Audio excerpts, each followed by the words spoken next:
It was, of course, Steven Joyce's first budget as Finance Minister, this government's ninth budget since first being elected in 2008. I asked Steven Joyce what he had wanted to achieve.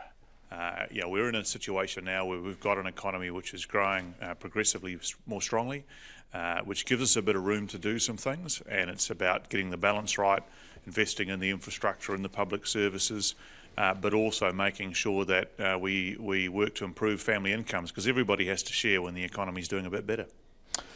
There's a sense of catch-up about this, isn't there? If we look at the 48 to 52k threshold, that hasn't been adjusted since 2010. In a sense, what people are getting is a CPI make-good, aren't they? Well, I mean, when you say there's a sense of catch-up about the budget, what's actually going on is we've now finally got the room to do some of these things. We couldn't have done them previously because we didn't have the surpluses to be able to do them. So, some people are saying, oh, well, it's a catch-up situation. Well, the only way you could have done more previously would be to borrow more money. And we felt we'd borrowed enough to help with the global financial crisis, to help with Christchurch.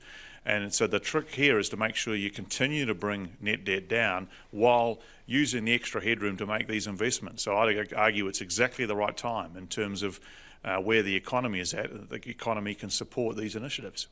If we look at the accommodation supplement, that is going to make a difference for people, but that maximum hasn't been adjusted since 2005. Once again, median rents are up by over 50% in that time. So a sense again of simply catching up, running to keep still. Well, in terms of the accommodation supplement, we've done other things, of course, to help that group. In particular, the package we put out a couple of years ago in terms of increasing benefits for people with families, and some other areas around working for families then. So this is not the first time we've been working with lower income families to lift their incomes. And accommodation supplement is one way you do it. We've decided on this occasion that this is the best way. It needs to be part of the package. And again, we have the room to make these changes.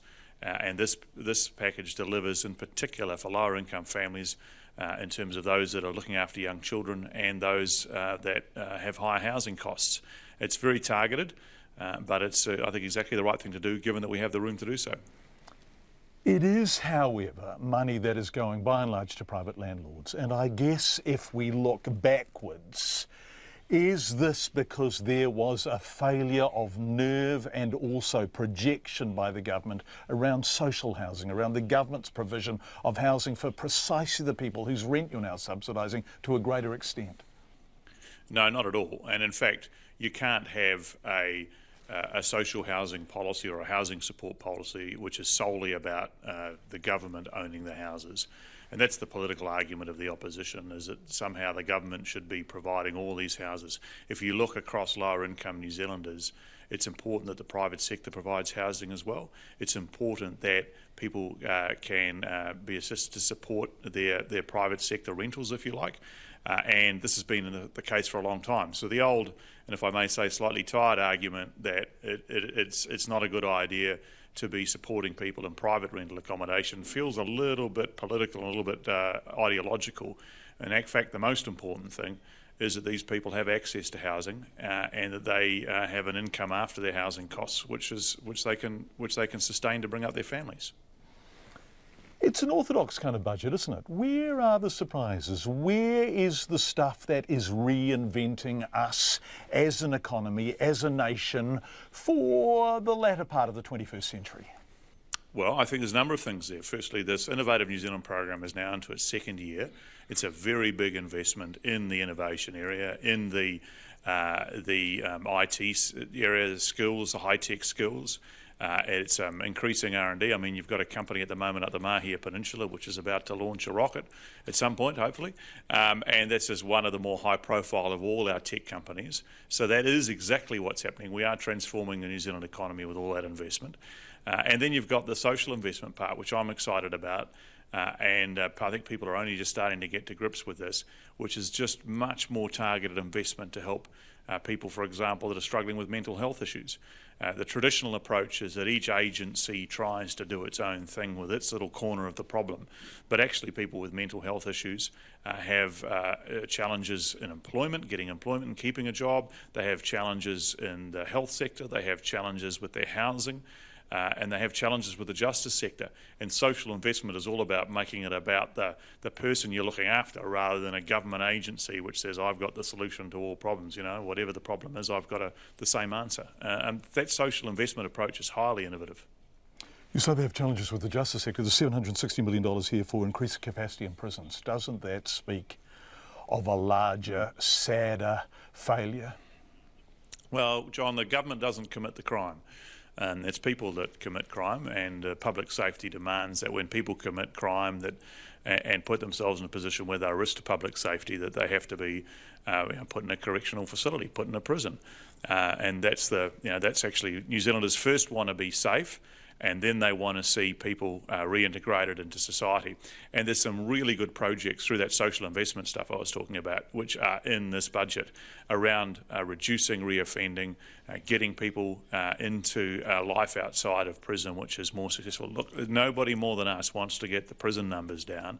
As the Finance Minister, I can speak as somebody. It's a really expensive way of having people in society is to put them in a prison, let alone the challenges that causes for their futures. So we're just all working hard to make sure that we can reduce that whole reoffending, get people out, get them back into society. But this isn't easy, or it would have been done 20, 30, 40 years ago. This is the really hard stuff, which we have the capacity to respond to because we have a strong economy. We can afford to make these investments. You're damned if you do and you're damned if you don't you? When you don't give people the accommodation, extra accommodation and supplement, for example, everyone says, why the hell don't you? When you do, everyone says you're playing catch-up. But there is a slight sense that not only are you the Finance Minister, you're the campaign manager too, right? And that you are looking over your shoulder at the kind of weaknesses that the focus groups are telling you have, and that this budget is a response to that. Now, there's nothing wrong with that. That's politics. But it does feel like you've looked at where your vulnerabilities are politically and you've thought, let's scratch those itches. No, because actually the reality is we've actually used all the room we've got in this budget. So we created the room, a strong economic plan that's delivered economic growth. But if you go and look at those numbers, the reality is we've now got 4 years where effectively we've got surpluses, but we're spending those on infrastructure.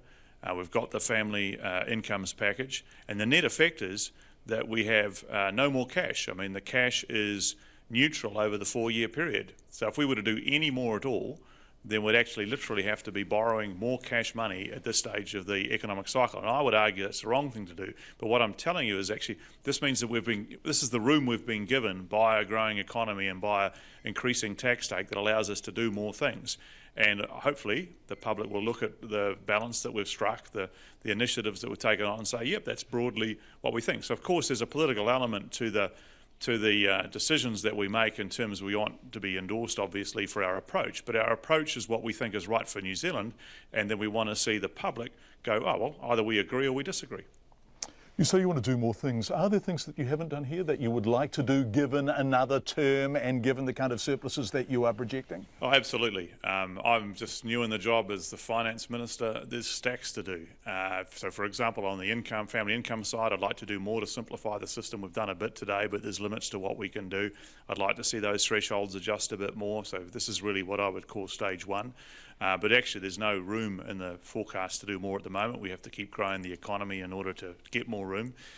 There's some things I really want to delve into on the social sector side, which I haven't had much to do with, which is how we can expand the social investment approach, how we can do a better job for people with, whether it's mental health issues or perhaps particular challenges in the social sector. So yeah, I'm excited if the public after the next 4 months say we should have another go, then I'd be thrilled to have that opportunity because there's just so much to do. Steven Joyce talking to us earlier this afternoon, actually about 4 o'clock. We're going to drill down into this over the next week or so and look at specific things like mental health funding, what exactly is happening, what it will buy